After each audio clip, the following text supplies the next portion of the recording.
Hi friends, welcome to my channel.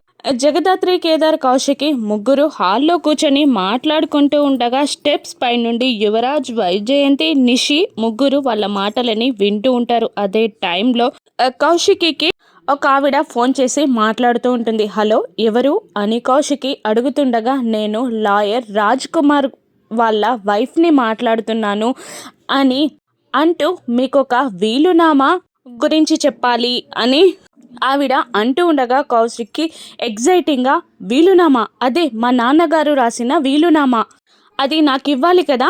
ఆ వీలునామాతో పాటు ఒక మ్యారేజ్ సర్టిఫికెట్ కూడా ఉండాలి. మీరు ఎక్కడున్నారో చెప్పండి, నేనే మీ దగ్గరికి వస్తాను. ఆ మ్యారేజ్ సర్టిఫికెట్ మాకు చాలా ఇంపార్టెంట్, నేను వచ్చి కలెక్ట్ చేసుకుంటాను అని కౌశికి అంటూ ఉండగా, ఆవిడ నేనే మీ దగ్గరికి ఆల్రెడీ బయలుదేరాను అని అంటుండగా కౌశికి, అలాగే నేను వెయిట్ చేస్తుంటాను మేడం అని సమాధానం ఇస్తూ ఉంటుంది. ఈ మాటలన్నీ విన్న యువరాజ్ కంగారుగా వైజయంతితో, ఆ వీలునామా మ్యారేజ్ సర్టిఫికేట్ వీళ్ళ చేతికి చేరితే మన పని అవుట్, నేను ఎలాగైనా వీలునామాని మ్యారేజ్ సర్టిఫికేట్ని ఆవిడ దగ్గర నుంచి లాగేసుకుంటాను అని హడావిడిగా బయలుదేరతాడు యువరాజ్. దాత్రి, కేదార్లు గమనిస్తూనే ఉంటారు. ఇక వస్తున్న లాయర్ భార్య కారుకి యువరాజ్ తన కారుని అడ్డంగా పెట్టి ఆవిడని బెదిరించి ఆ వీలునామా మ్యారేజ్ సర్టిఫికేట్ ఉన్న కవర్ని యువరాజ్ తీసుకుంటాడు. కానీ అదే టైంలో ఒక ఇద్దరు వ్యక్తులు వచ్చి